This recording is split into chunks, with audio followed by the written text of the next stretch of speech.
Buenas tardes.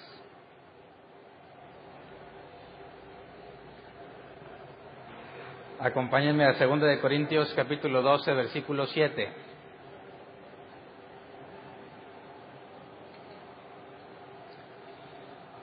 Como ven, ¿se siente el mismo calor o ya hay una pequeña o grande mejora? Como pueden ver, de lo que el proceso del aislante todavía está pendiente. Al último hablamos de cómo está esta situación. Pero ayer que vinimos los de la enseñanza, después de que se estuvo cocinando todo el día, aquí normalmente cuando llegues a esa hora, aquí ya es un baño sauna, está bien caliente porque todo el sol ha estado calentando todo el día la lámina. Ayer que llegamos no se sentía tan caliente y eso que todavía falta la mitad, así que esperemos que efectivamente podamos olvidarnos del sufrimiento que el Señor nos hizo experimentar. Sobre todo porque ayer empezó la canícula, ¿no? O antier, creo que ayer o antier. Así que bueno, al último hablamos cómo estamos aquí en el proyecto y damos otros avisos por lo pronto y vamos a leer este pasaje, pero en la Reina Valera 60. Dice, para evitar que me volviera presumido, lo estoy leyendo en la NBI, y para que la grandeza de las revelaciones no me exaltase desmedidamente, me fue dado un aguijón en mi carne, un mensajero de Satanás que me abofetee, para que no me enaltezca sobremanera. El nombre del tema es aguijón en la carne, y la idea es analizar distintas teorías sobre este aguijón, pero llegar a una conclusión bíblica en base al contexto de la segunda carta a los Corintios. Entonces, yo quisiera platicarte algunas de las teorías que me he encontrado sobre el aguijón, ¿verdad? Porque es un enviado de Satanás, un mensajero. La palabra mensajero en griego es ángel, es un ángel de Satanás. ¿Cómo puede ser que alguien como Pablo, que muchas veces habló lleno del Espíritu Santo, tenga consigo siempre un mensajero de Satanás que lo abofetee? Pero sobre todo es que le fue dado a ese ángel de Satanás para que lo abofetee. ¿Quién se lo dio a Pablo? ¿Quién envió a ese ángel para que lo esté bofeteando? ¿Quién se atreve a tocar el ungido del Señor? Bueno, el ángel de Jehová, no. Ángel de Satanás, ¿verdad?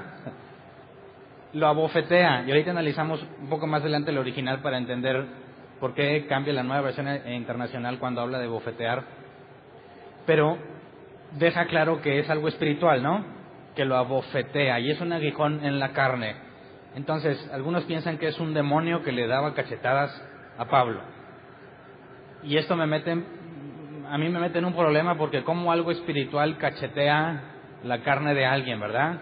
Tú puedes ir caminando por la calle y de repente se aparece un demonio y ándale, te empuja para que te atropellen o te pica las costillas. Dices, ese tipo de interacción nos mete en temas que la Biblia no dice nada, ¿verdad?, al respecto, como algo espiritual pudiese afectar algo carnal, de manera que literalmente le esté dando cachetadas a Pablo. Imagínate que está hablando Pablo y de repente nomás oye el ¡pah! ¿Quién fue? Fue el demonio que Dios me mandó. Qué extraño, ¿verdad? Es difícil tratar de aplicarlo de esa forma. Otros dicen que el aguijón en la carne eran las persecuciones que Pablo sufría cada vez que predicaba. Pero pues el mismo texto más adelantito nos va a demostrar que no puede ser las persecuciones, porque a pesar de que sí tuvo muchas persecuciones, este mensajero es a raíz de unas revelaciones que Dios le dio. Y Pablo tuvo persecuciones antes y después de las revelaciones. Entonces no puede ser el aguijón en la carne las persecuciones. Después otros dicen, más aventurados, dicen que Pablo padecía epilepsia y que además estaba enfermo de sífilis. Y esta teoría proviene de nuestros amigos judíos que niegan a Jesús como el Mesías. Y dicen que Pablo tenía epilepsia pues porque las cosas y visiones que tenía, ya ves que como iba rumbo a Damasco y algo lo tumbó, pues quedó mal de la cabeza. Y de repente tenía ataques que lo hacían experimentar cosas raras. Y decían que tenía sífilis porque dicen que la sífilis provoca que tengas alucinaciones. De manera que cuando Pablo dice que las revelaciones que había visto, dicen pues porque tenía sífilis. Pero si yo te pregunto por un fundamento bíblico en cuanto a la epilepsia y la sífilis de Pablo, pues obviamente no puede haber. Y esta teoría la utilizan más bien aquellos que aseguran que Pablo estaba loco en el mal sentido, ¿verdad? Porque Pablo dijo que predica la locura de la cruz. Pero nuestros amigos judíos ortodoxos que niegan la verdad del Nuevo Testamento, o niegan en pocas palabras, niegan el Evangelio de Jesucristo, utilizan este tipo de pasajes para asegurar que Pablo estaba loco. Y otra teoría es que Pablo se quedó con problemas con los ojos después de que vio a Jesús por primera vez. ¿Se acuerdan que camino a Damasco quedó cegado? Y luego Ananías fue y oró por él y se le cayeron como escamas de los ojos. La Biblia nos dice, no lo voy a leer por tiempo, pero nos dice que su vista fue restaurada. Esa teoría dice que no totalmente, sino que le quedaron secuelas en los ojos y por eso batallaba. Y por último, la postura con la que yo me identifico, o la que yo creo que es la más correcta bíblicamente hablando, es que era una enfermedad. ¿Por qué? ¿O qué bases bíblicas pudiésemos tomar para pensar que esto era una enfermedad? Analicemos el versículo 7 en el original, la palabra aguijón, aquí, o me pones por favor la Nueva Versión Internacional, para ver cómo cambian un poco las palabras.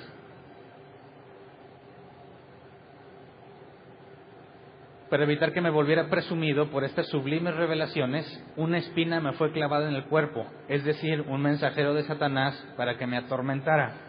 Luego, por favor, traducción lenguaje actual.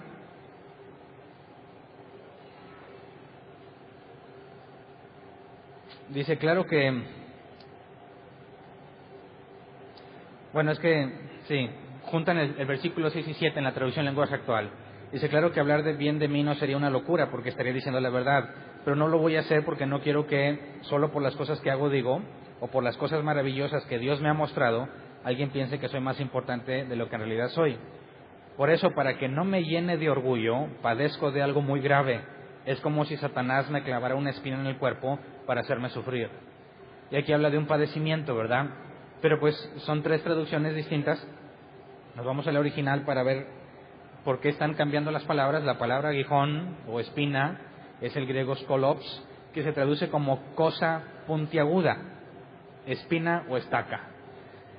La palabra carne o cuerpo pues es sarx, que es carne o cuerpo, de manera que él dice que en su carne siente como si algo puntiagudo le molestara. Y cuando dice aquí la palabra atormentara, según la Nueva Versión Internacional, para que lo atormentara, la versión 60 dice que para que lo abofetee. El original es colafizó, que se traduce como golpear con el puño. Entonces, para que fuese una bofeteada y a la vez un golpe con el puño, bueno, si es mujer, como abofetea, así con la palma, ¿verdad? Y si es hombre, digo, ¿y te quieres ver masculino al mismo tiempo? Así, ¿verdad? De manera que sí golpeas con el puño, pero no necesariamente es una cachetada, ¿verdad? Puede ser un derechazo directo. Pablo está diciendo que aunque es un mensajero de Satanás, es en su carne donde sufre.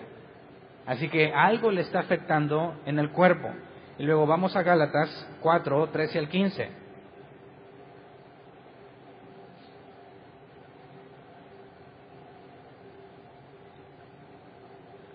Dice, como bien saben, la primera vez que les prediqué el Evangelio fue debido a una enfermedad. Y aunque esta fue una prueba para ustedes, no me trataron con desprecio ni desdén. Al contrario, me recibieron como un ángel de Dios, como si se tratara de Cristo Jesús. Pues bien, ¿qué pasó con todo ese entusiasmo? Me consta que de haberles sido posible, se habrían sacado los ojos para dármelos. Entonces, si analizamos este contexto, nos dice que efectivamente Pablo al menos una vez padeció una enfermedad. Y el decir que los corintios se hubieran sacado los ojos para dárselos puede ser como algo muy extremo, ¿verdad?, lo que estaban dispuestos a hacer. O puede ser que en los ojos de Pablo estaba el problema y alguien estaría dispuesto a darle unos nuevos, ¿no? Yo me imagino como cuando dices, estás muy congestionado y había un comercial donde llegabas a la tienda y te quitabas la nariz congestionada y te ponías una nueva, ¿verdad? Y así ya no batallas. Entonces, yo creo, y ese es mi personal punto de vista, según lo que vemos aquí en Gálatas y según la aflicción en la carne, tendría que ver con alguna enfermedad en la visión. Puedes tener una opinión distinta, ¿verdad? Como quieres, secundario. Lo importante es que en su carne estaba padeciendo porque Dios le había mandado ese padecimiento. Y lo interesante es ver aquí que Pablo no está feliz en el hecho de estar padeciendo esto. Vamos a leer 2 Corintios 12, 8 al 9. Dice, 3 veces le rogué al Señor que me lo quitara, pero Él me dijo, te basta con mi gracia, pues mi poder se perfecciona en la debilidad. Por lo tanto, gustosamente haré más bien alarde de mis debilidades para que permanezca sobre mí el poder de Cristo. Yo digo que él no está contento o alegre en la situación que está sufriendo, pero Pablo dice que está alegre en sus debilidades. Gustosamente haré más bien alarde de mis debilidades. Pablo está consciente que es algo que le debilita, que le estorba. Imagínate que yo tengo razón y que tiene un problema en los ojos, y que Pablo tiene que estarse moviendo de ciudad en ciudad. Y vamos a leer más adelante que Pablo, cuando estaba prisionero, le pide a sus hermanos y ayudantes: tráeme los libros que te dije, tráeme los libros que dejé. Mientras estuvo encarcelado, Pablo leía y se enteraba ya me imagino, y esto ya es especulación, qué clase de libros leía. Pues seguramente tendría libros de la Escritura, ¿verdad? Pero también vemos que Pablo manifiesta un conocimiento profundo de otras filosofías, por ejemplo la filosofía griega. Pablo habla muchas veces sobre la filosofía griega y da información y debate con los griegos en cuanto a su propia postura filosófica. Entonces, imagínate que Pablo quiere ponerse a estudiar y se le dificulta con la vista. ¿Y cómo le hacen en aquel momento para poder leer en la oscuridad? Con velas. Pablo estaba en un calabozo. Los calabozos estaban a profundidad. Eran lugares oscuros y muy húmedos. Y luego encima con problemas de visión. Imagínate que se tiene que trasladar de una ciudad a otra. ¿Conoces a alguien que tenga deficiencia visual, que no ve nada menos que tenga lentes? ¿Conoces a alguien así? Yo no sé qué tan avanzados en aquel tiempo estaban con los problemas de visión, pero es un serio problema, porque le puedes decir: a ver, ¿qué dice allá? Y no sabe nada, ¿verdad? Hay personas que te saludan y si tú tienes ese problema visual, no vas a saber si saludar o no. No sabes si te están saludando a ti, porque para empezar no le sabes distinguir el rostro. No sabes identificar quién es a menos que estés muy cerca. Entonces, ¿por qué razón Dios le encomienda andar de ciudad en ciudad predicando el Evangelio? Tiene que estudiar mucho, y encima le complica la vida dándole un problema que le dificulta cumplir con su mandato. 3 veces le rogó, ¿y qué fue lo que le dijo Dios? No, ¿verdad? ¿Qué pasa si en nuestros tiempos Pablo hubiese subido a su Facebook: hermanos, oren por mí porque tengo este aguijón en la carne? Dale like si estás de acuerdo, comparte si oras por mí, y ignora si eres del diablo, ¿verdad? Así son las publicaciones esas en Facebook. ¿Qué pasa si hubiese conseguido los 100,000 likes? ¿Dios va a cambiar de opinión?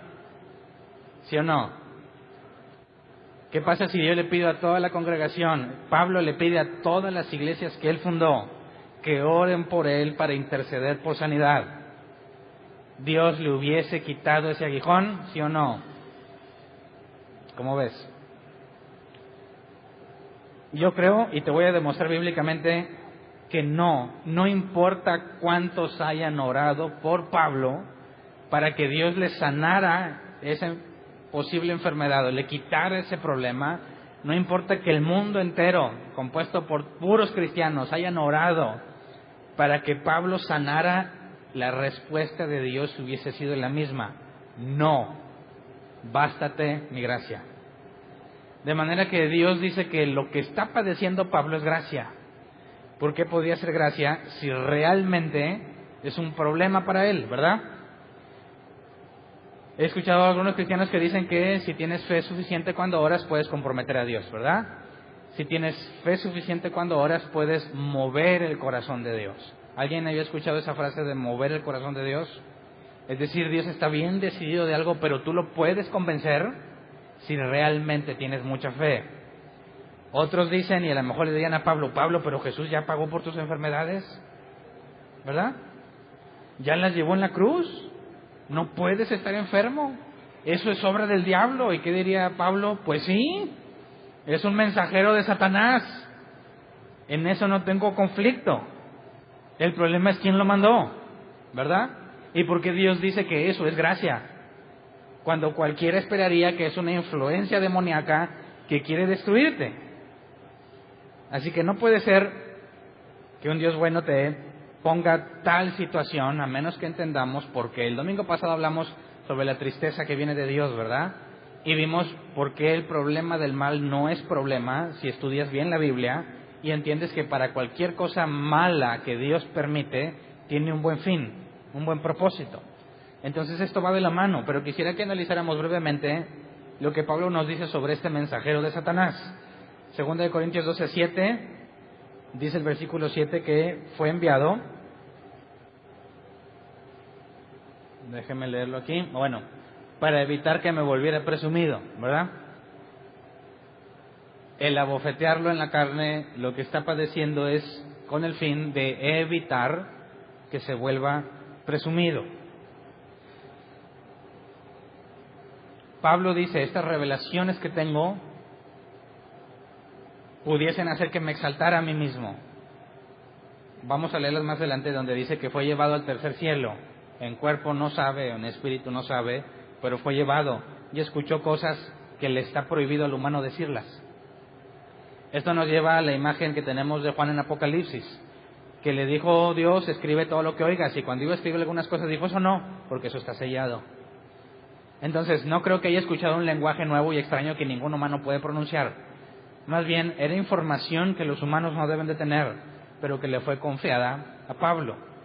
Pero no la puede decir. Y debido a estas revelaciones, hay una tendencia a sentirse más que los demás, a volverse presumido, ¿verdad? Pero, si realmente tuvo estas visiones, ¿sería malo que las platique? ¿Sería malo que se las cuente a alguien? ¿Sería malo que Pablo dijera, pues mira, así tranquila la cosa, yo ya fui al tercer cielo? Sobre todo porque estamos viendo que del capítulo 9 al capítulo 13, Pablo presenta su defensa contra los falsos apóstoles. Había unos falsos apóstoles en Corinto que están difamándolo, ¿verdad? Gracias. Que están difamándolo y que quieren demostrar que él es un falso apóstol y que ellos son los verdaderos. Y Pablo presenta una defensa hasta el capítulo 13, donde confronta lo que los falsos apóstoles dicen contra lo que él hace y dice. Entonces, si tú tienes a un grupo de gente que siempre te está tratando de menospreciar, porque ellos aseguran que tienen más revelación que tú y que tienen más experiencia que tú, ¿no sería sano contarles sobre estas revelaciones? ¿Es presumir cuando dices la verdad? Pablo diría, pues realmente tuvo estas revelaciones y si te las cuento para que me respetes, para que veas que no soy inferior a estos superapóstoles, como vamos a leer más adelante que así dice Pablo, que no es inferior a esos superapóstoles, ¿no sería justificable que Pablo cuente sus experiencias verdaderas para demostrar que realmente Dios lo mandó? Vamos a leer versículos 5 y 6, de ahí de 2 de Corintios 12. Dice, de tal hombre podría ser alarde, pero de mí no haré alarde sino de mis debilidades. Sin embargo, no sería insensato si decidiera jactarme, porque estaría diciendo la verdad. Fíjate. Por eso te pregunto, ¿es presumir cuando dices la verdad? Si yo te dijera hoy, Dios me dijo que te diga a ti que te arrepientas, y realmente Dios se me apareció y me dijo, dile a la gente que no se arrepienta, y yo te lo digo, ¿estoy presumiendo? ¿Sí o no?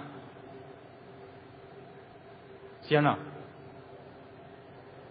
Entonces Pablo dice, no sería insensato si decidiera jactarme porque estaría diciendo la verdad, pero no lo hago para que nadie suponga que soy más de lo que aparento de lo que digo. ¿Puedes entenderlo? Dice Pablo, si yo digo lo que realmente me pasó, no estoy haciendo nada malo, pero prefiero no hacerlo para que nadie piense que soy más de lo que soy. ¿A qué se refiere con esto? Porque alguien al decir la verdad pudiese provocar que la gente piense que es más de lo que es. Pero sobre todo, parece que es una iniciativa personal de Pablo, ¿no? Mira, sí pudiera decírtelo, pero no quiero, porque no quiero que los demás piensen mal de mí, ¿verdad? Aparentemente, Pablo personalmente decide dejar de decirlo para generar un bien, ¿verdad? Ese tipo de frases las he escuchado entre los cristianos, y algunas de esas mismas frases yo las dije en algún momento de mi vida. Yo no me aparto del Señor porque lo amo. ¿Alguien ha pensado eso de sí mismo? Levante su mano. ¿Quién era igual que yo? Y si ya saben que yo pongo trampas en las preguntas, ¿verdad? Así que humildemente declárense víctimas. ¿Quién de alguna vez en su vida, o incluso ahí mismo, dice, yo no me aparto de Dios porque yo lo amo? Y me decían, ¿y por qué tú sigues en la iglesia, Hernán? Pues porque amo a Dios. Oh, qué espiritual. Qué gran amor tiene por Dios, ¿verdad? Yo predico el Evangelio porque soy fiel a Dios. ¿Lo has escuchado? ¿Lo has sentido? Yo tengo que predicar porque soy fiel. Yo cuido mi salvación porque no quiero perderme. ¿Lo has sentido? ¿Alguna vez has dicho, no voy a hacer lo malo porque no quiero perderme? Y te esfuerzas en decir, no quiero perderme, voy a hacer lo bueno, voy a hacer lo bueno. ¿Cuánto te ha durado? ¿Alguna vez te has apartado del Señor a pesar de lo mucho que lo amabas? ¿Sí? ¿O nomás yo? ¿Alguna vez te diste cuenta que a pesar de que te sentías fiel a Dios, dejaste de predicar el Evangelio? Cuando decías que lo predicabas porque eras fiel. Pablo está diciendo, yo no me voy a jactar de algo que es verdad. ¿Por qué? Porque nadie debe de pensar que soy más de lo que soy.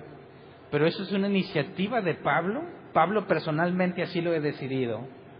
O algo más está pasando con Pablo. Porque cuando los cristianos decimos, yo no me aparto de Dios porque lo amo, realmente en ese momento sientes que nunca lo harías, ¿verdad? Que solo un loco se apartaría de Dios. Sin embargo, después te encuentras pecando en cosas que no deberías estar haciendo. ¿Y por qué estás pecando si amas realmente a Dios? ¿Qué fue lo que pasó contigo? Si Pablo dice, yo no voy a contar eso porque no quiero que piensen los demás de mí mal, más de lo que soy, ¿qué tanto va a durar Pablo callado? ¿Qué tanto va a poder sostener esa situación de manera de seguir provocando un beneficio a los demás? ¿Podemos confiar en el deseo firme de Pablo o en tu deseo firme de permanecer fiel? ¿Eres confiable? Honestamente, ¿eres confiable? Tú puedes decir, hoy voy a amar a Dios con todo mi corazón y mañana también, porque no hay ninguna razón para que no lo ame. Y luego toma, ¿verdad? Pecadote. ¿Dónde quedó el amor? ¿Qué tan firme puede ser? Aquí lo interesante es ver cómo Pablo está seguro, pero leamos otra vez versículo 6, pero hasta el versículo 8. 2 Corintios 12, 6 al 8. Dice, sin embargo, no seré insensato si decidiera jactarme, porque estaría diciendo la verdad, pero no lo hago para que nadie suponga que soy más de lo que aparento o de lo que digo. Versículo 7, para evitar que me volviera presumido por estas revelaciones sublimes, una espina me fue clavada en el cuerpo, es decir, un mensajero de Satanás para que me atormentara. 3 veces le rogué al Señor que me la quitara. Entonces, ¿por qué Pablo no se jacta de la verdad? ¿Porque no quiere que los demás piensen erróneamente o porque alguien se lo impide? ¿Cuál será? Jactarse. Yo me quiero jactar de la verdad, pero para evitar que me vuelva presumido, me envían un mensajero de Satanás. Así que no es la buena iniciativa de Pablo la razón por la que se queda callado. No es porque él no quiere que piensen mal, es porque alguien se lo evita. ¿Me explico?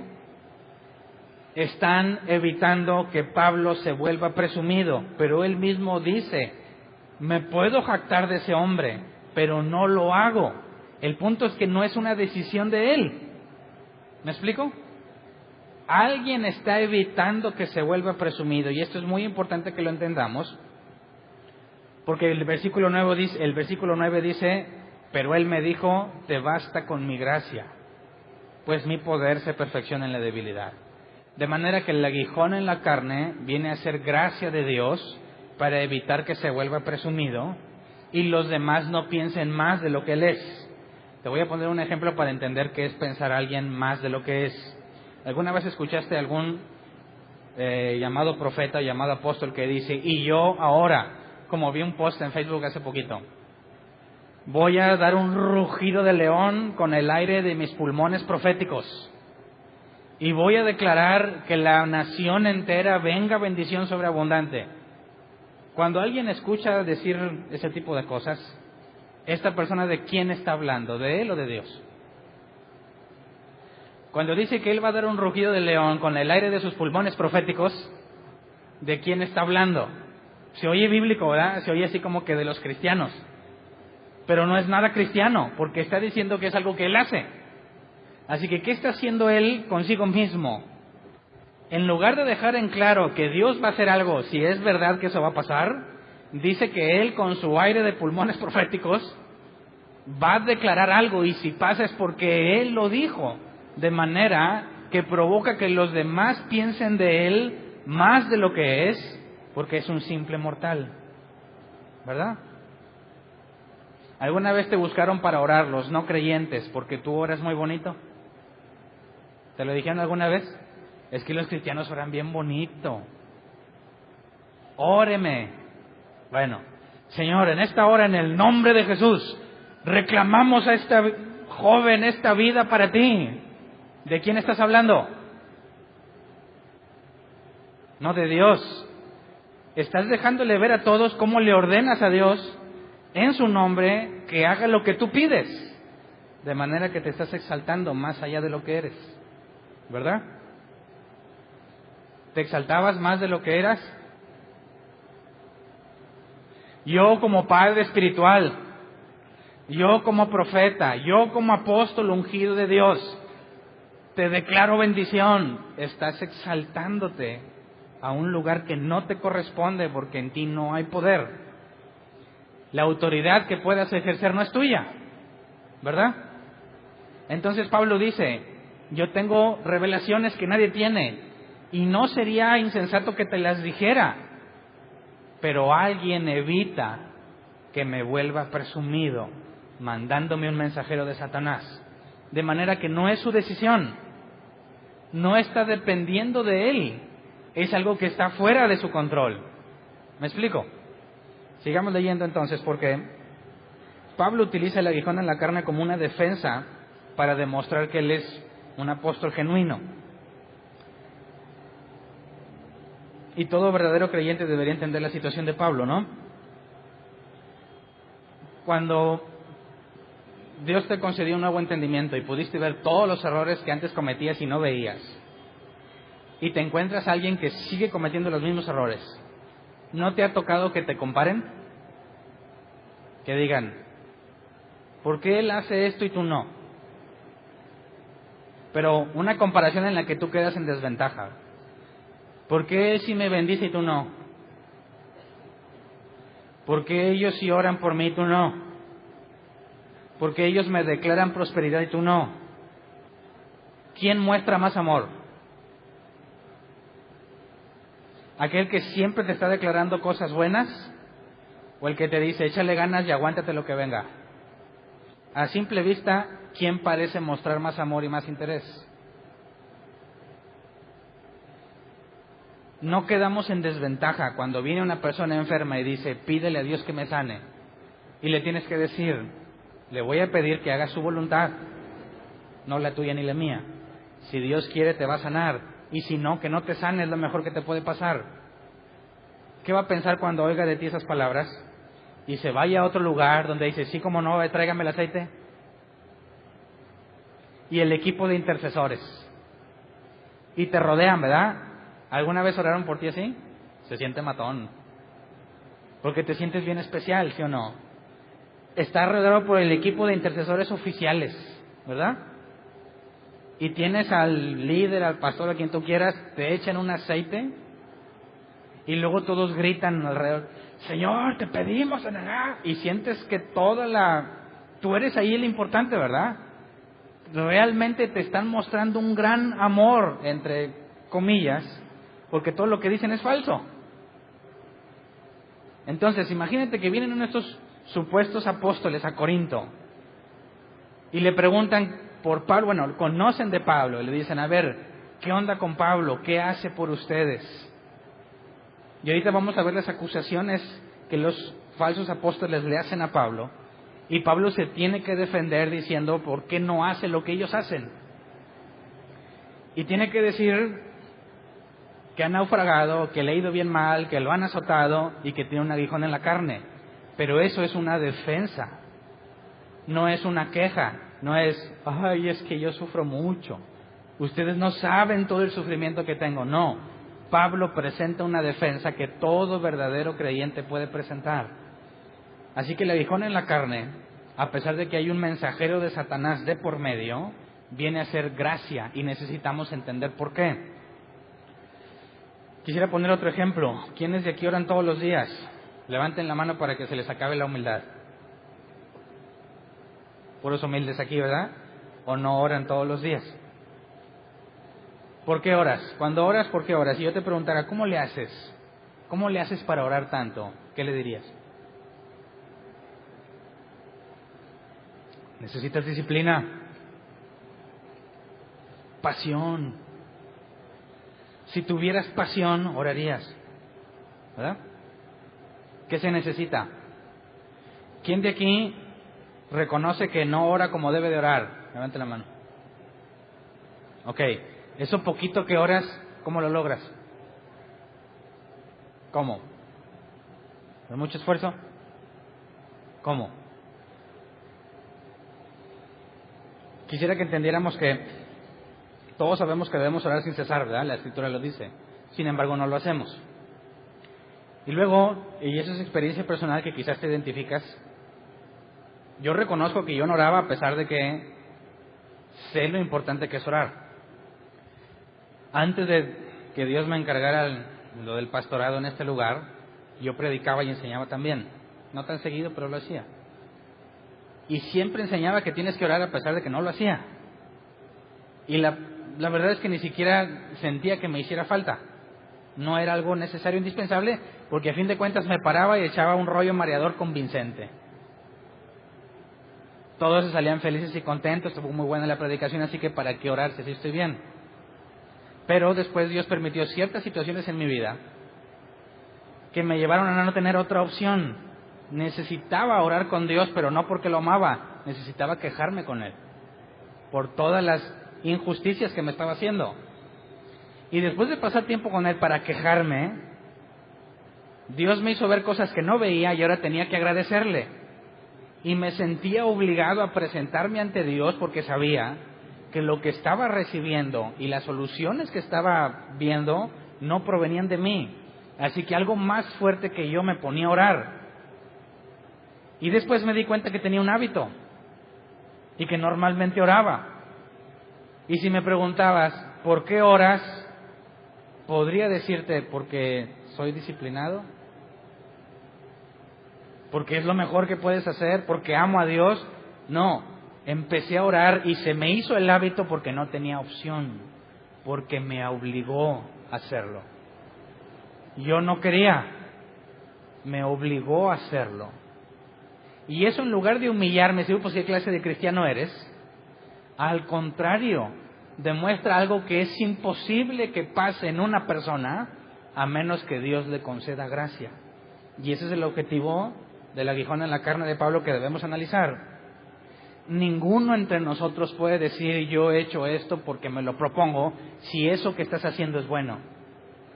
Tendrías que reconocer, me ha obligado el Señor. Y no a la fuerza, terminas haciéndolo aunque no querías, ¿verdad? ¿Cuántos han dicho, no voy a la reunión, no voy a la reunión, no voy a la reunión, y terminas aquí? ¿Por qué? ¿Cuántas buenas razones tienes para no venir? Muchas, ¿verdad? ¿Qué haces aquí? ¿Cuántas buenas razones tienes para estudiar las cosas de Dios si no hay ninguna promesa de que te va a dejar ganancia económica, ni de que tu familia va a ser indestructible? Ni siquiera tienes seguro que tu pareja te va a ser fiel. ¿Para qué invertir de tiempo? Esto diferencia a un creyente auténtico de uno falso. Lamentablemente muchos creyentes dicen, es que yo me sostengo, yo sigo luchando como soldado. Hermano, no dejes de luchar. He escuchado en muchos programas de radio, la juventud necesita pasión, necesita ponerse las pilas. ¿Y por qué nadie se pone las pilas? ¿Dónde consigues esa pasión que nadie la tiene? ¿De dónde la sacas? ¿De dónde? Se la pasan diciéndole a la gente, tienes que esforzarte más, tienes que hacer esto y que lo otro. Necesitamos gente apasionada y no hay nadie. ¿Por qué? Porque piensan que eres tú el que se va a mantener fiel a Dios y va a llevar a cabo los planes de Dios. Y hay una enorme diferencia entre ser un medio que Dios usa a ser la causa de lo que Dios hace, ¿verdad? Entonces, quisiera que analizáramos a los falsos apóstoles, según lo que nos dice aquí en la carta, y que viéramos cómo Pablo presenta defensa con las cosas que le pasan, para entender la gracia, a pesar de tener a un mensajero de Satanás que te abofetee. Vamos a primero, 2 Corintios 10:1. Pablo es acusado de que es tímido de cerca, pero valiente de lejos. A eso se le llama cobarde, ¿no? Dicen, sí, muy machito, muy machito. A ver, ve y díselo en la cara y ya cambia, ¿verdad? 2 Corintios 10:1 dice, por la ternura y la bondad de Cristo, yo, Pablo, apelo a ustedes personalmente, yo mismo que, según dicen, soy tímido cuando me encuentro cara a cara con ustedes, pero atrevido cuando estoy lejos. Así que dicen Pablo, a ver, léeme la carta de Pablo. Y Pablo se ve bien enojado y con mucha autoridad. Y cuando Pablo estaba con ellos, Pablo dijo, temblaba ante ustedes. Y fui entre los débiles como débil, ¿verdad? Entonces es una acusación. No concuerda el Pablo que lees con el Pablo que ves. Así que eso es sospecha, ¿no? Si yo fuera un falso apóstol y quiero convencer a todos de que Pablo es falso, digo, ¿por qué razón no somos coherentes? Porque no eres el mismo de lejos y de cerca. 2 Corintios 10:2 dice el mismo Pablo, le ruego que cuando vaya no tenga que ser tan atrevido como me he propuesto ser, con algunos que opinan que vivimos según criterios meramente humanos. Otra acusación, que Pablo no es guiado por el Espíritu sino por su carnota, ¿verdad? 2 Corintios 10:10.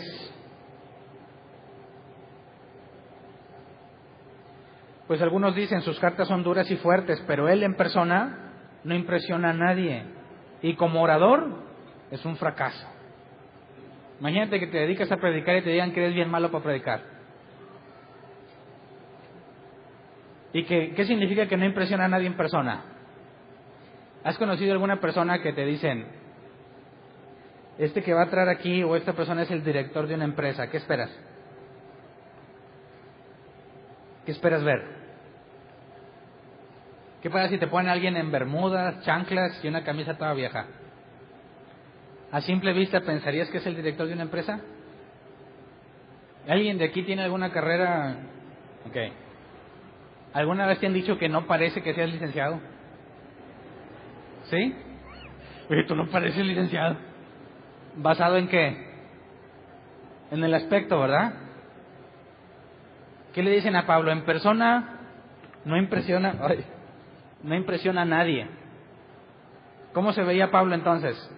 Leían la carta de Pablo y ¿qué esperaban a ver? Pablo, y cuando lo veían, no se nos describe físicamente, pero dicen, ¿este es Pablo? No impresiona a nadie. Y luego se pone a predicar y es un fracaso. Se le murió uno de quedarse dormido en uno de sus mensajes, ¿se acuerdan? Se quedó dormido el muchacho, cae del segundo o tercer piso, se murió. Como orador era un fracaso. ¿Basado en qué? ¿Te imaginas escuchar de la boca de Pablo lo que hemos estado estudiando de él? ¿Te parece que sería aburrido? ¿Sí o no? Porque hay cristianos que van a la iglesia y dicen, ¡ay, pura Biblia! ¡Qué aburrido! ¿Qué buscan? ¿Has escuchado a un orador que te dice puras mentiras bíblicas, pero te las dice bien chido? ¿Alguna vez te ha motivado un falso maestro? ¿Sales con las ganas de comerte al mundo por todo lo que te dijo, aunque fueron puras mentiras? Yo sé bien que sí. Imagínate que se pone Pablo y te empieza a decir puras verdades bíblicas y profundas. Y tú llegabas esperando, pues que vengo por la energía, hermano, para toda la semana, y me sale con que tienes que negarte a ti mismo. Como orador es un fracaso. No le están acusando sobre su doctrina, sino por la forma de exponer. Y sabemos que en aquellos tiempos la influencia griega era muy grande y los griegos eran muy buenos oradores, ¿verdad? Gente preparada, que sabe regular la voz, alzarla y llora en medio del mensaje, y es falso su llanto, pero llora para moverte. Yo conocí un predicador que la primera vez que lo escuché me impactó. Al final se puso a llorar, yo estaba muy nuevo. Al final se puso a llorar y lloraba porque dice que yo quería que estuviera bendecido. Y yo pensé, ¿cómo puede un hombre que no me conoce llorar porque quiere que yo sea bendecido? Realmente me ama ese hombre. Hasta que con el tiempo me di cuenta que siempre al final de sus mensajes lloraba. Siempre. Sin excepción. Y recién acabando de su show de llorar, te acercabas con él y estaba bromeando y jugando y dices, pues no acabas de estar con el corazón quebrantado. Es puro show. Porque a la hora que él lloraba, te invitaba a pasar al altar. Y ahí tienes la chilladera, ¿verdad? Pero no era genuino lo que hacía. ¿A poco siempre que prediques vas a llorar? No hay razón. Entonces a Pablo se le acusa de ser un mal orador. 2 Corintios 11:7. Otra acusación. Dice, es que cometí un pecado al humillarme yo para enaltecerlos a ustedes, predicándoles el Evangelio de Dios gratuitamente. Pablo empieza a explicar que no aceptó la ayuda que Corinto le quiso dar porque no quería hacerle carga. Y lo acusaban de que menospreció la iglesia por no aceptar la ayuda que le daban. Y esto me sorprende porque lo he escuchado. Los predicadores van y piden una cantidad de dinero donde quiera que predican, ¿verdad? Y es verdad, ¿verdad? Rangos de 20,000, 25,000 pesos para poder predicar en tu iglesia. Y cuando les preguntas, ¿pero por qué? ¿Los has oído la respuesta? A mí me dijeron, es que eso va a resultar en bendición para ti. Yo soy buena tierra. Tú pones la semilla, vas a cosechar en abundancia. Oye, pero hay algunos que no la aceptan porque lo menosprecian, no tienen los principios bíblicos. ¿Cómo podrías tú acusar a Pablo porque no aceptó ayuda? Lo acusaban porque no los amaba lo suficiente y los despreció por no aceptar ayuda. Fíjate hasta qué grado llegan con tal de justificar la pedida de dinero en aquellos tiempos, ¿verdad? Y sigue estando en esos tiempos. Entonces, Pablo asegura que estos hombres son simplemente unos enviados de Satanás. Veamos una última, la parte donde Pablo reconoce su problema como orador. 2 Corintios 11, 5 al 6. Dice, pero considero que nada soy inferior a esos superapóstoles. Quizás yo sea un mal orador, pero tengo conocimiento. Esto lo hemos demostrado a ustedes de 1,000 maneras. Entonces podemos ver que Pablo no niega, quizás, que no tiene la habilidad para ser un orador como estos superapóstoles, pero dice, pero tengo conocimiento. 2 Corintios 10:12 nos dice otra cosa que los falsos apóstoles hacían. No nos atrevemos a igualarnos ni a compararnos con algunos que tanto se recomiendan a sí mismos. Al medirse con su propia medida y compararse unos con otros, no saben lo que hacen. Entre ellos se comparan y tienen sus jerarquías, ¿verdad? ¿Cómo es que un apóstol es apóstol de una denominación, pero no es apóstol de otra? ¿Sí sabes por qué? ¿Alguna vez te lo has preguntado? En la Escritura habla de los apóstoles de Cristo. No importa de qué iglesia sea, lo reconocían como apóstol. Aquí tenemos marcas, ¿verdad? Yo soy apóstol ¿de dónde? Pues de la cobertura tal. Mucho gusto, yo soy de la cobertura tal. Pero pues tú no eres tan de bendición para los míos, ¿verdad? Porque yo soy apóstol de ellos. Ustedes son apóstoles de otra parte y hay otros apóstoles de otras marcas que son muy respetados en sus iglesias, pero no en las otras, ¿verdad? Pero entre ellos mismos, ¿cómo se hicieron apóstoles? ¿Cómo empezó este asunto? ¿Alguna vez, levante la mano, ¿quién ha visto el nombramiento de un apóstol? 1, 2, 3. ¿Cómo lo consiguió? Llega otro y dice, yo como apóstol del Señor, te digo que tú eres apóstol, ¿verdad? ¿Sí? Bueno, y ese primero, pues alguien también le dijo, como apóstol tú vas a ser apóstol, de manera que tenemos que regresar hasta un punto en el que uno dijo, pues yo soy apóstol, ¿verdad? Y yo como apóstol, pues te nombro a ti, y ahí se va la cadena. Entre ellos se comparan con otros y entre ellos llegaron al acuerdo de quiénes son más importantes que otros. ¿Me explico?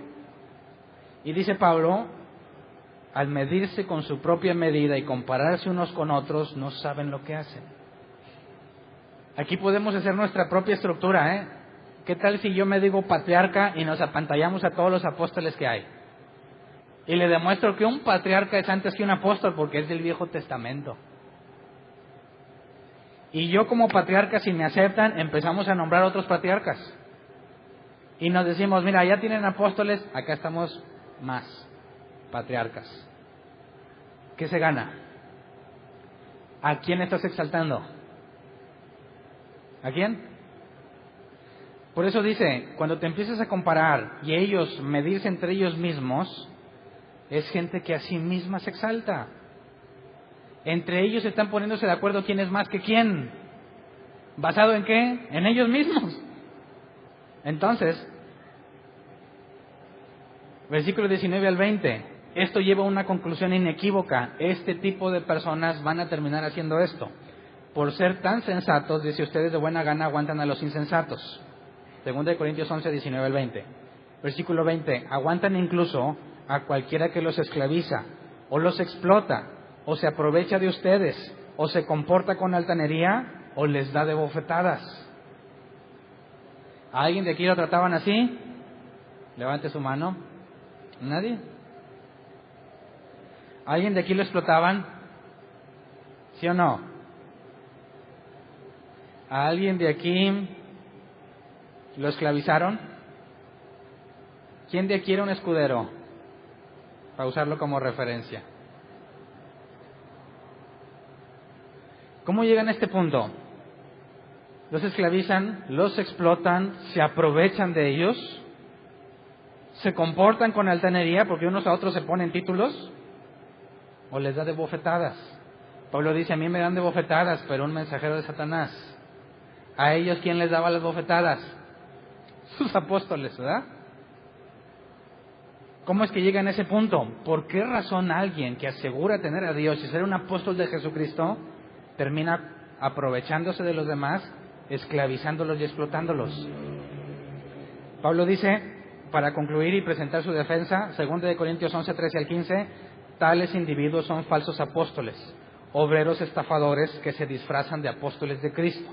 Y no es de extrañar, ya que Satanás mismo se disfraza de ángel de luz. Por eso no es de sorprenderse que sus servidores se disfracen de servidores de la justicia. Su fin corresponderá con lo que merecen sus acciones. Así que Pablo está diciendo categóricamente, estos no son cristianos, son enviados de Satanás disfrazados de cristianos. ¿Cómo puedes estar tan seguro? ¿Cómo podemos estar tan seguros como Pablo para decir, mira, todo esto que hacen es obra del diablo? Aunque ellos juran que es de Dios, no puede ser de Dios. Están disfrazados de cristianos, pero no son.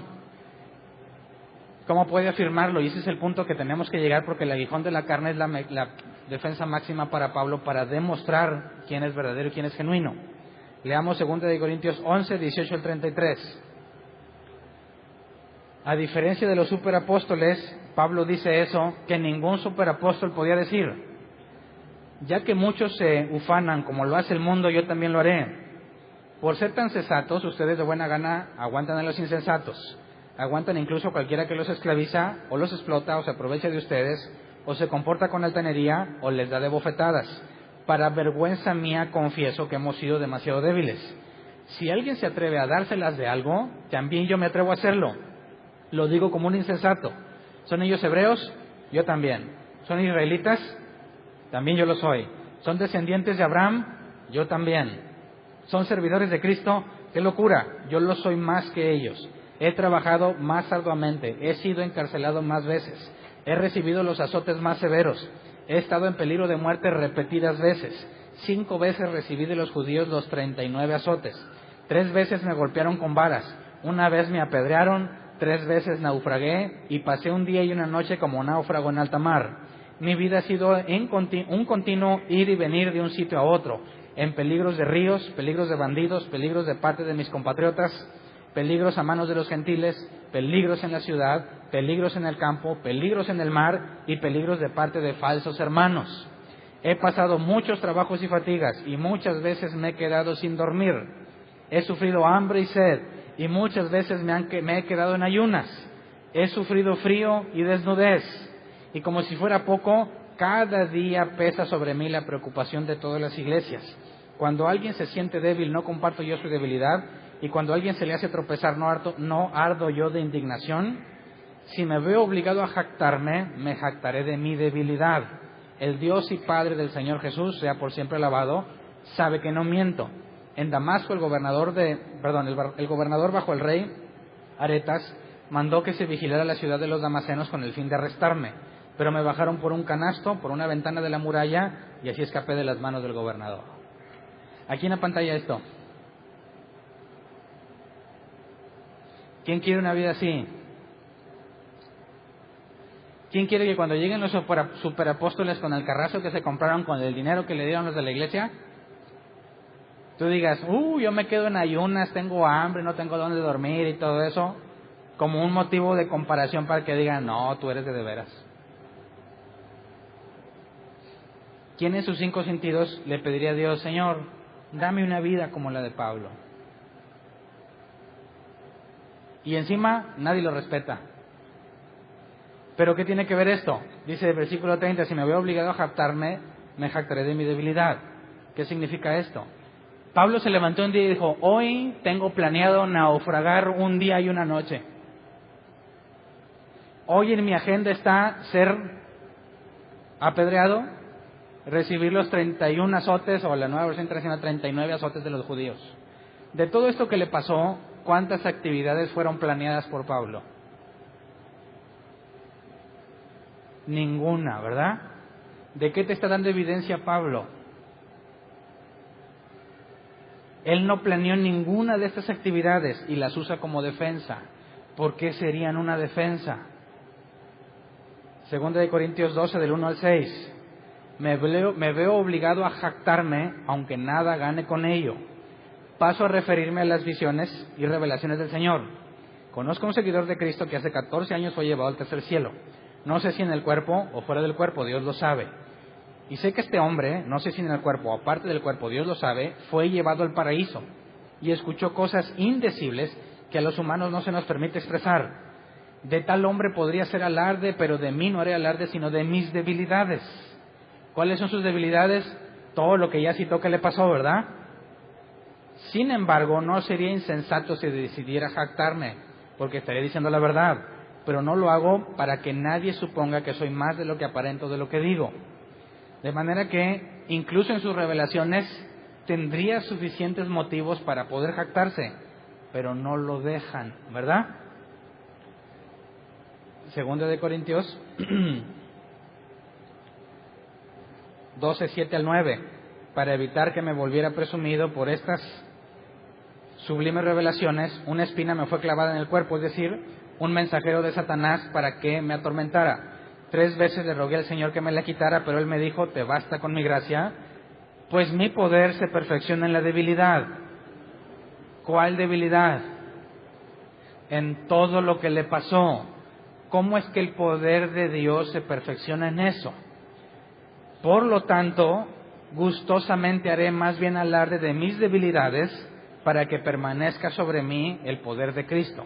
De manera que Pablo está diciendo que Dios le dice que no le va a quitar ese mensajero, porque lo mejor que le puede pasar es que padezca.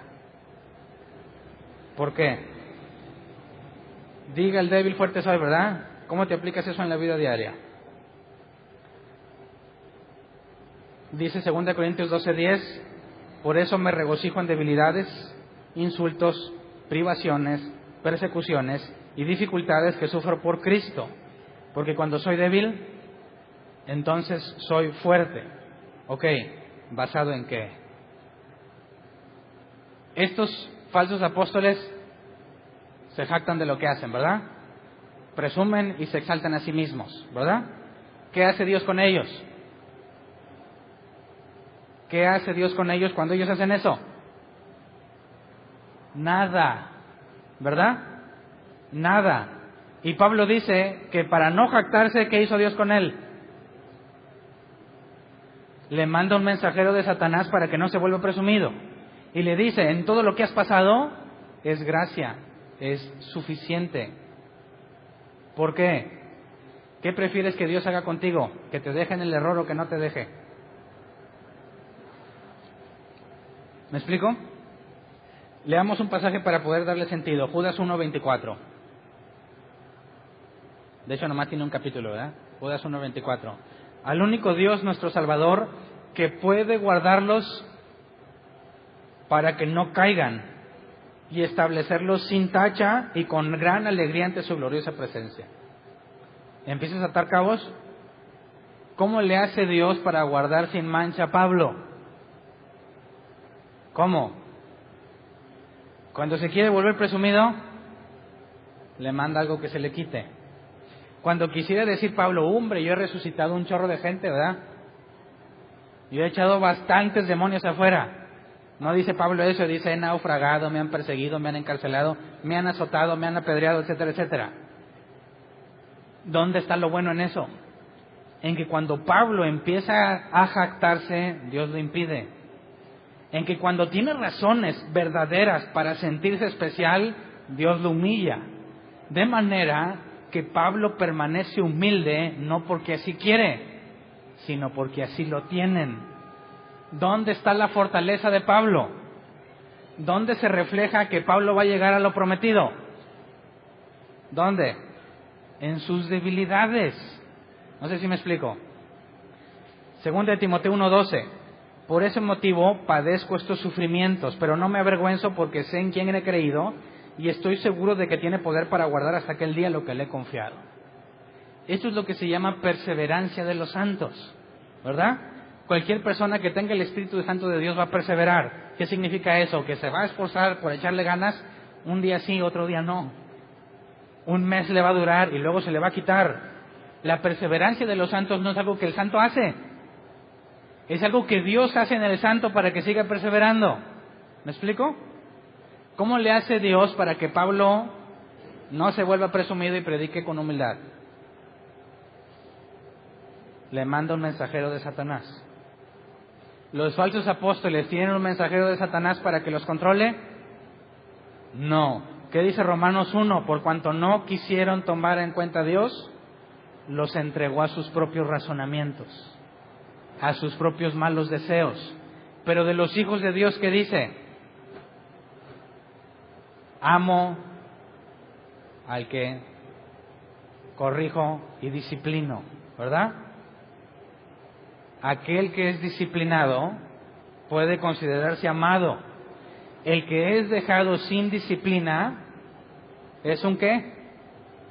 Bastardo, según la Escritura. Entonces, ¿cómo es que Pablo dice, ¿quieres lo que me identifica como un auténtico? Es que no me dejan perderme. Cuando me empiezo a exaltar, me dan la bofetada. Cuando veo evidencia de que Dios me está usando con poder, naufrago, me azotan, me encarcelan. ¿Qué ganaba Pablo con eso?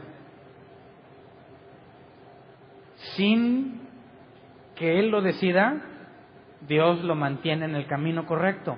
¿Me explico? Juan 6:39, y esta es la voluntad del que me envió, que yo no pierda nada de lo que Él me ha dado, sino que lo resucite en el día final. ¿Cuál es la evidencia de que tú eres de Dios?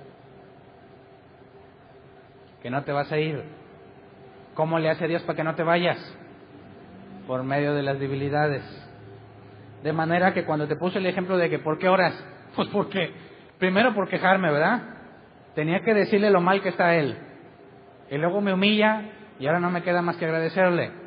Pero ¿quién es el que hace las cosas en ti?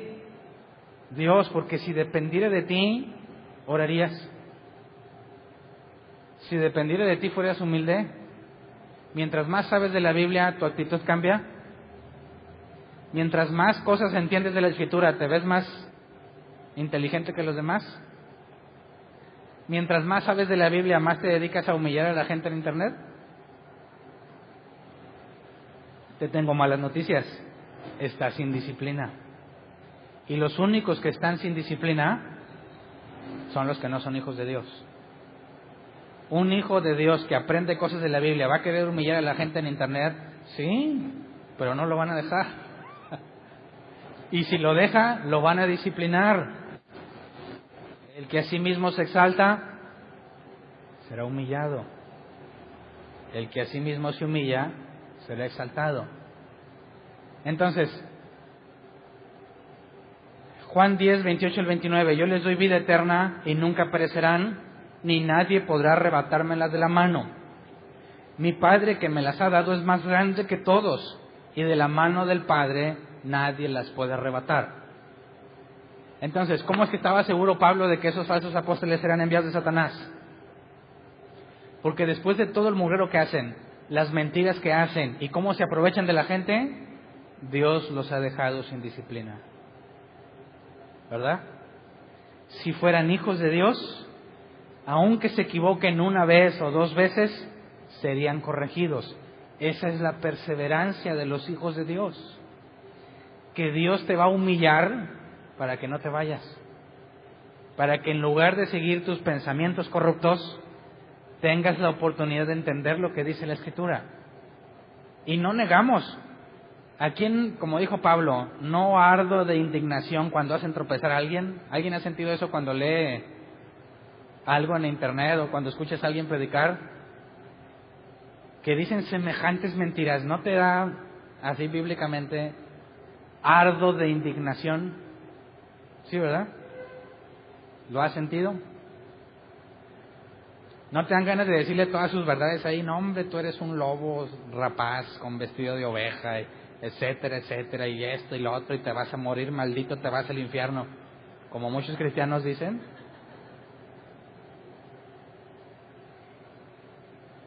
Pero ¿qué tiene que hacer un creyente que se encuentra en esa situación? Lo mismo que Pablo.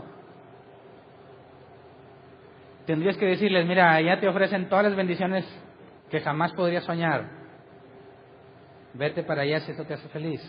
Aquí te vas a encontrar con un pasaje que dice que en el mundo tendréis aflicción, que es mejor estar en las debilidades porque cuando soy débil, fuerte soy. Aquí te vas a encontrar con que Dios te puede mandar un mensajero de Satanás para que no te deje en paz nunca. Pero es gracia. ¿Cómo puede ser gracia? Porque si no me la manda, me voy. Si no me mandara el mensajero de Satanás que me bofetee, me exaltaría a mí mismo. Y diría, por mi grandiosa sabiduría, como escuché un predicador decir, Dios me reveló algo. ¿Están listos para escucharlo? Y la gente, sí. No, a mí se me hace que no estás listo. ¿Estás listo para escucharlo? Sí, así como que salga Pipo, ¿verdad? No, más fuerte, ¿estás listo? Pues sí. Y la revelación que dicen, está bien bañado, o sea, Dios es amor y todos, oh. Y dices, qué bárbaro.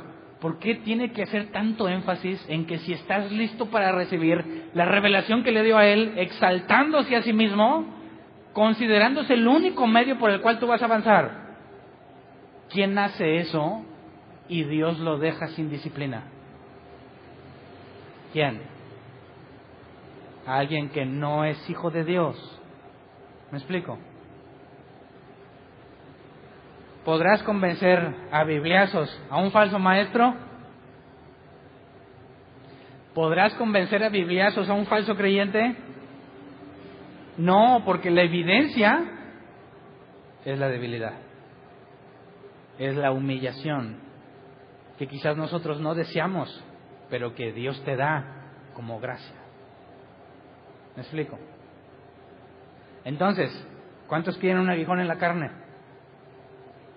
¿Cuántos lo necesitan? A lo mejor no lo quieres. ¿Cuántos lo necesitamos? Es más, Pablo dice, por eso gustosamente me glorío de mis debilidades. Porque esta es la evidencia que la salvación no depende de mí. Si dependiese de mí, ya lo hubiese perdido hace mucho. Pero mi esperanza y la esperanza de todo hijo de Dios radica en que Dios me va a mandar todo lo necesario para que persevere, para humillarme, y hacerme entender que de lo peor de este mundo eligió. ¿Me explico? Entonces, cuando leamos el aguijón en la carne, podemos ver que Satanás manda a sus mensajeros. Quizás se regocije el otro, el enviado de Satanás, provocándote algún dolor, si lo tomamos literal como lo dice Pablo. Pero realmente, ¿para quién trabaja? Para Dios. ¿Cuántos cristianos insensatos están reprendiendo a Satanás cuando tienen un problema? Dime si no es el colmo de los colmos. Señor, estoy enfermo, reprendo esta enfermedad. Cuando Pablo dice, cuando débil soy, más fuerte soy. Es que, Señor, me dicen el aleluyo, se burlan de mí, dicen que yo pura Biblia. Mientras que a ellos les va muy bien, prosperan, nuevos trabajos, nuevas casas, su iglesia está bien chida. ¿Te agüita eso? Yo estoy en una iglesia chafa y me voy en camión. Ay, pobremente, ropa de segunda, y soy un príncipe. ¿Sabes por qué Dios te puede tener así? Por sangrón, ¿verdad? ¿Qué harías si lo tuvieras todo lo que quieres? ¿Cómo te portarías si tuvieras el carro que quieres y la ropa que quieres? ¿Qué vas a hacer cuando lo tengas? ¿Le vas a dar la gloria a Dios? Seguramente no. Así que, ¿qué es lo mejor que te puede pasar? Que me humille, ¿verdad? ¿Sí o no? Entonces, ¿siempre vamos a ser pobres? No. Pablo dijo, estar en abundancia y en escasez. De eso podemos estar seguros. Un día Dios te va a dar y el otro te lo va a quitar. Pero cuando te lo quite, es cuando mejor te va, ¿verdad? Porque su poder se perfecciona, del griego se completa en tu debilidad. Así que diga el débil, fuerte soy. El aguijón en la carne de Pablo es lo que todo creyente genuino debe tener de una u otra forma. Y esa es nuestra evidencia para estar firmes en Cristo, confiando que Él tiene poder para guardarnos sin mancha y sin arruga. Y que se cumpla lo que dice la profecía, Dios se presentará a una iglesia sin mancha y sin arruga. Pablo dice en el capítulo 10 que sufre cuando las Corintios creían un evangelio diferente. Dice, porque mi tarea es presentarlos ante Dios sin mancha. Y ese es el objetivo de todos. Más que prosperar, más que te vaya bien, que... ¿Cuántos no se van a ir de vacaciones este verano? Los que sí son del diablo. No es cierto. Y Dios no los está disciplinando. Yo pienso que necesitamos esa madurez, ¿verdad? Vamos a ponernos de pie, vamos a orar.